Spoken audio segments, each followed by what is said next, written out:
कोरेगांव में पुणे से मुश्किल से 50 किलोमीटर 40 किलोमीटर दूर बहुजनों का इतिहास दफन है। नीच अछूत हमसे बराबरी की बात करते हो। एक हांडी से और इस झाड़ू से आजादी दे दो तो हम नहीं लड़ेंगे। तो हम नहीं लड़ेंगे। उन्होंने नमस्कार, मैं शंभू कुमार सिंह और आप देख रहे हैं नेशनल दस्तक का फेसबुक पेज लाइव।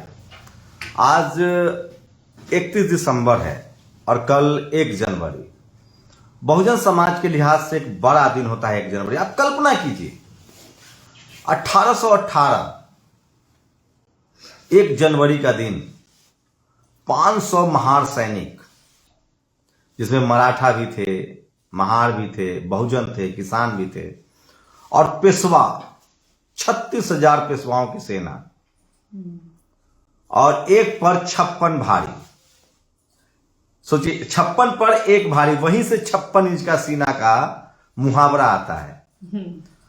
पूरे देश और दुनिया से बहुजन समाज के लोग कल भीमा कोरेगांव जाएंगे। नेशनल दस्तक पर हमने दर्जनों वीडियो डाले हैं। भीमा कोरेगांव की घटना याद है। मैं थोड़ा सा बैकलॉग बताता हूं। बाबा साहब वहां गए थे भीमा कोरेगांव। उसको लोगों ने गणेश का पूजा स्थल घोषित कर दिया था। बाबा साहब जब इंग्लैंड में थे तब उनको जानकारी मिली कि महाराष्ट्र के भीमा कोरेगांव में पुणे से मुश्किल से 50 किलोमीटर 40 किलोमीटर दूर बहुजनों का इतिहास दफन है। दरअसल क्या हुआ था वहां? हुआ यह था कि संभाजी महाराज, जो कि शिवाजी महाराज के बेटे थे, उनकी हत्या कर दी गई और उसके बाद उनकी भीमा कोरेगांव में उनका वो बना हुआ है, जो उनका जो समाधि स्थल है वो बना हुआ। उनकी हत्या कर दी जाती है और ऐलान होता है कि जो भी उनके अंतिम संस्कार करेगा उसके परिवार को मार दिया जाएगा और उनके टुकड़े टुकड़े कर दिए गए थे। जिस तरह से उनकी हत्याएं की गई थी उससे साफ था कि उसकी उस तरह की हत्याएं का वर्णन मनुस्मृति में मिलता है। अफवाह फैलाया गया ठीक उसी तरह से जैसे कि सिकंदर खिलजी ने नालंदा तक्षशिला जला दिया था। तो क्या सिकंदर मुगलों ने सिर्फ बुद्धिस्टों को परेशान किया, संस्कृत को छोड़ दिया, मंदिरों को नहीं तोड़ा? ठीक उसी तरह से भीमा कोरेगांव में अफवाह फैलाई गई कि मुगलों ने संभाजी महाराज की हत्या की। अगर मान लीजिए कि मुगल हत्या करते तो शिवाजी महाराज के वंशजों का राज खत्म होने पर राजा बनते कौन? मुगल। लेकिन वहां राज आया पेशवाओं का, बाजीराव का। मतलब साफ था कि बाजीराव पेशवा ने ही शिवाजी की सत्ता को खत्म किया था। मतलब वो पूरा युद्ध मराठा वर्सेस पेशवा था। और भारत में सबसे अत्याचारी कोई राजा हुआ तो वो पेशवा, जो जाति प्रथा और मनुस्मृति को लागू करता था और झाड़ी और हांडी बांधना पड़ता था। इसी की खुन्नस थी। अंग्रेजों की एक बटालियन थी जिसमें 500 जाट, मराठा, गुर्जर, किसान जातियां और महार थे, जिस कम्युनिटी से बाबा साहब आते हैं। अंग्रेजों ने कहा कि वहां 36,000 सेना है उनकी, आप मत लड़िए। उन्होंने कहा कि नहीं, ये सम्मान की लड़ाई है, करो मरो की लड़ाई है। और पूरी रात भीमा कोरेगांव नदी पर उन्होंने गुजारी और उन्होंने एक एक ने 56 को मारा और ये सब लोग भाग गए। कुछ तो ऐसे थे जो जो जो जो नायक थे उस युद्ध के, उनका नाम सुनते ही भाग गए। महार रेजिमेंट भी था। और सोचिए इस तरह से पेशवा का अंत हुआ और बहुजनों ने अपनी गुलामी की बेड़ियां तोड़ी। और उस भीमा कोरेगांव में हर साल इंटरनेट बंद कर दिया जाता है। पूरी दुनिया से बहुजन समाज के लोग अपने उस ऐतिहासिक जीत के प्रतीक को आते हैं, लेकिन टीवी अखबार क्या दिखाता है कि अरे ये लोग तो अंग्रेजों के पक्ष में लड़े थे। अरे सर, वो अंग्रेजों के पक्ष में नहीं लड़े थे, वो अपनी गुलामी के खिलाफ लड़े थे। आप एक बात बताइए कि आप मेरे घर में काम करते हैं और मैंने आपको गुलाम बना लिया और मेरे ऊपर निर्देश ने हमला कर दिया, तो जिसको मैंने गुलाम बना रखा है वो पहले निर्देश से लड़ेगा या अपनी गुलामी से मुक्ति पाएगा? लेकिन हमारे बाप दादाओं ने क्या किया? जिन लोगों ने मुगलों के दौर में जिन लोगों ने अंग्रेजों के दौर में हमें जाति के नाम पर गुलाम बना रखा था, उसके बाद भी हमारे बाप दादा अंग्रेजों से नहीं लड़ते रहे, मुगलों से लड़ते रहे। कटप्पा बिल्कुल सही कैरेक्टर है। वो गुलाम था लेकिन वो अपने राजा के लिए लड़ रहा था। ये आज भी वही चाहते हैं कि हमको गुलाम बना के रखे और हम इनकी लड़ाई लड़ते रहें।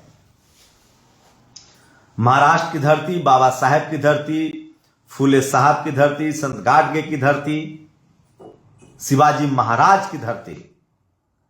सोचिए, इस देश में जितने बहुजन राजा हुए, यहां तक कि महाराणा प्रताप राजपूत राजा हुए, उनमें न्याय करने की ताकत थी, संघर्ष करने की ताकत थी। इतिहास उठाइए कि वो कौन लोग हैं जिन्होंने सरेंडर कर दिया, सरेआम सरेंडर किया, कोई लड़ाइयां नहीं लड़ी। उनकी पहचान कीजिए, कौन लोग अंग्रेजों के यहां, मुगलों के यहां तलवे चाटते थे, इसकी पहचान होनी चाहिए। और भीमा कोरेगांव की लड़ाई जातिवाद से मुक्ति की लड़ाई थी। निर्देश क्या कहेंगे? आप कितनी बार भीमा कोरेगांव गई हैं या अभी तक नहीं गई? अभी तो नहीं गई हूँ, लेकिन जाइए जरूर। मैं 5 बार गया हूँ। मैं जाऊंगी और जरूर जाऊंगी, मेरा बहुत मन है वहां जाने का।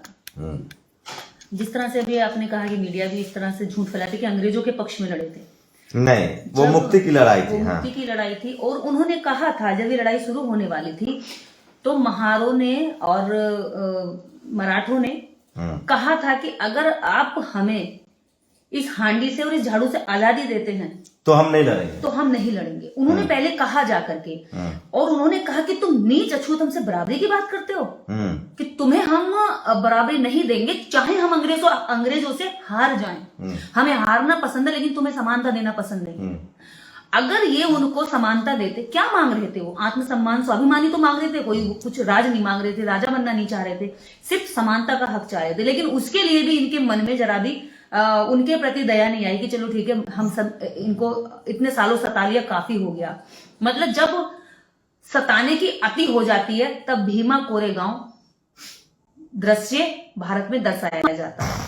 और मुझे लगता है जब जब ये अति करेंगे तब तब भीमा कोरेगांव दोहराया जाएगा। सोचिए, किसी ने लिखा है पेशवा द्वितीय का, पेशवा बाजीराव द्वितीय की सत्ता थी और 36,000 सेना थी, बाकी भाग गए, 28,000 बचे और 500 जवानों ने, जिसमें महार शामिल थे, सोचिए उस महारों ने उनको रौंद दिया, गाजर मूली की तरह वहीं कर दिया खत्म। तो क्या लगता है बहुजनों को, पिछली बार जिस तरह से वहां दंगे भड़काए गए, काफी लोग जेल में गए, कैसे इनको बहुजन समाज संजोएगा? देखिए, ये जो महापुरुषों के स्थल हैं, जो भी उनके स्थान हैं, पहले से ये कब्जा करते आए हैं, उनके प्रति पहले भ्रम फैलाते हैं, उनको अपना बनाते हैं, खुद भी कुछ निर्माण करते नहीं हैं। इन्होंने बौद्ध मठ कब्जे में किए, इन्होंने बौद्ध विहार कब्जे में किए। अब ये जो शौर्य स्तंभ, जिस पर बाबा साहब अम्बेडकर खुद नमन करने के लिए वहां जाते थे, और उसको शौर्य दिवस के रूप में बाबा साहब अम्बेडकर ने ही इसका नाम दिया था। 1927 में बाबा साहब पहली बार यहाँ गए।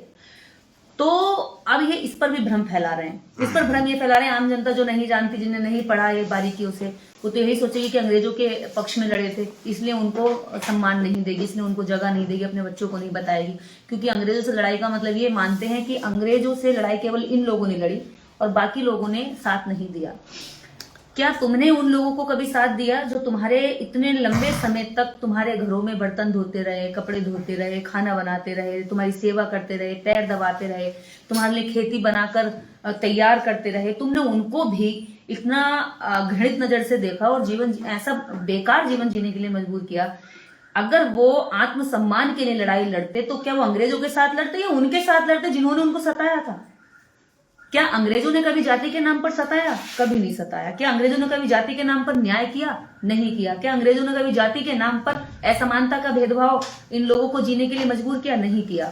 तुमने किया। तो वो किससे लड़ते? जिससे वो दमित थे, परेशान थे, समस्या में थे, जिसने उनके आत्मसम्मान को, स्वाभिमान को सदियों सदियों तक दबा के रखा, कुचल कर रखा। बर्दाश्त करने की सीमा जब टूटी तब महारों ने भी अपना गुस्सा पूरा जाहिर कर दिया। और जब उनके हाथ में हथियार आए, जिनको सदियों तक लाठियों से, डंडों से मारते रहे, पीटते रहे, बेकसूर होकर भी नजरें झुकाकर चलते रहे, सजाएं उठाते रहे, जब उनके हाथ में हथियार आए और उनको मौका मिला तो उन्होंने साबित कर दिया कि तुम 28,000 पर, हम 500 भी भारी हैं।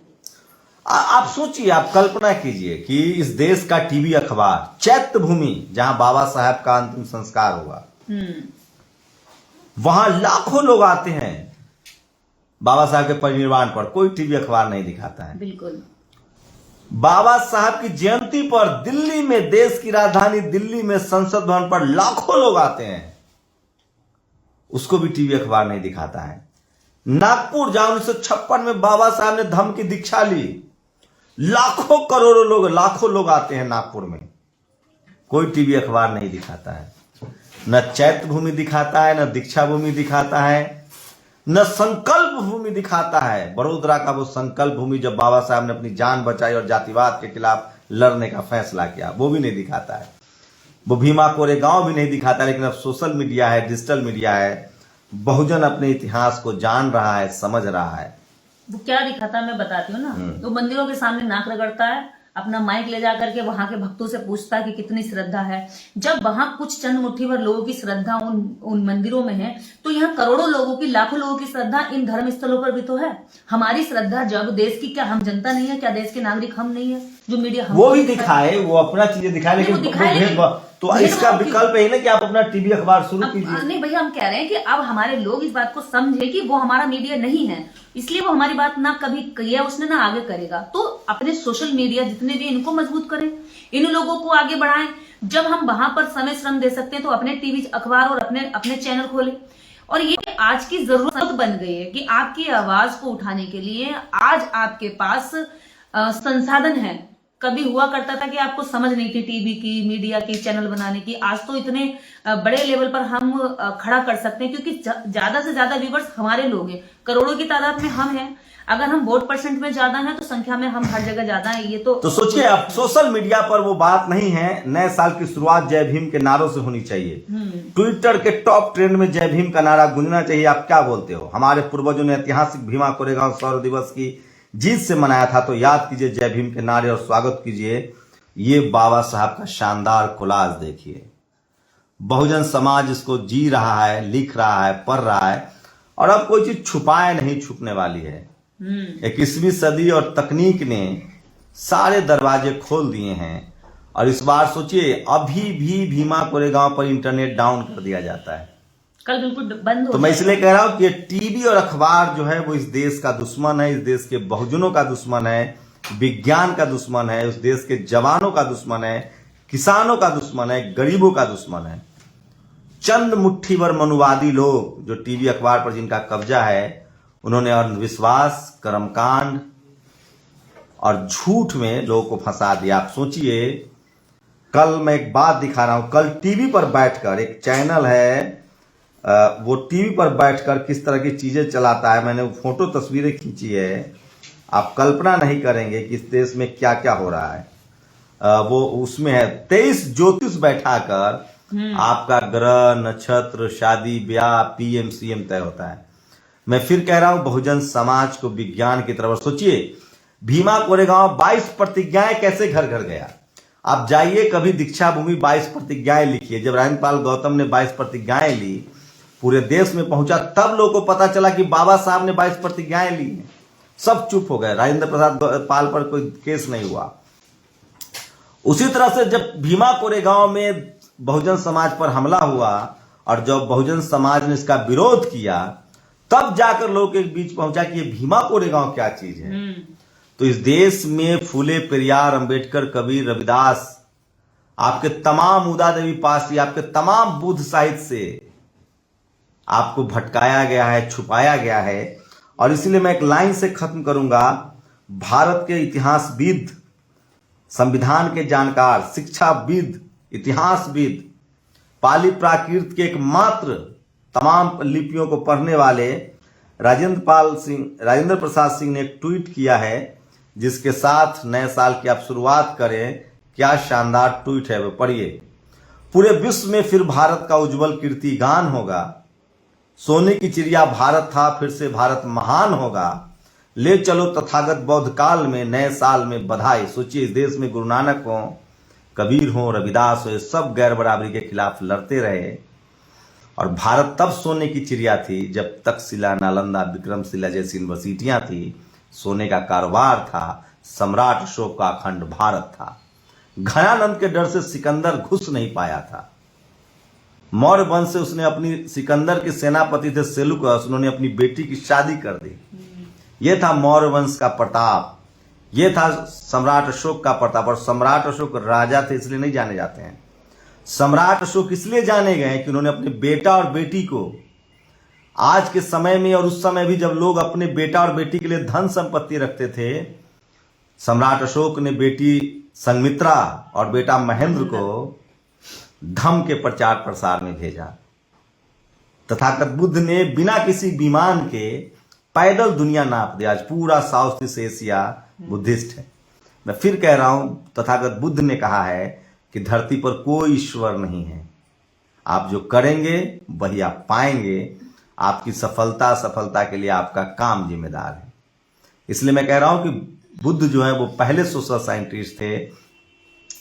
गुरु नानक साहब ने कहा नो रेस नो कास्ट। मैं फिर कह रहा हूं, इस देश में तमाम एक लंबी परंपरा रही है विज्ञान की। अंधविश्वास के खिलाफ कबीर लड़ते रहे, संत श्रीमन रविदास जी महाराज लड़ते रहे। इसलिए मैं कह रहा हूं, नए साल में आप कैसा देश चाहते हैं, जहां संविधान हो, बराबरी हो, सबका बराबर का अवसर हो, यही तो चाहते हैं। नफरत धर्म के नाम पर और जाति के नाम पर खत्म हो। हम सब पहले और आखिरी में भारतीय बने और इस देश की सुरक्षा के लिए, इस देश की मजबूती के लिए एकजुट हो जाएं और सभी के इतिहासों का सही तरीके से मूल्यांकन हो। सोचिए, इस देश के 90% लोगों के पास आज भी सिर्फ 3% संसाधन है और 3% लोगों के पास 97% संसाधन है। ये कब तक चलेगा गैर बराबरी?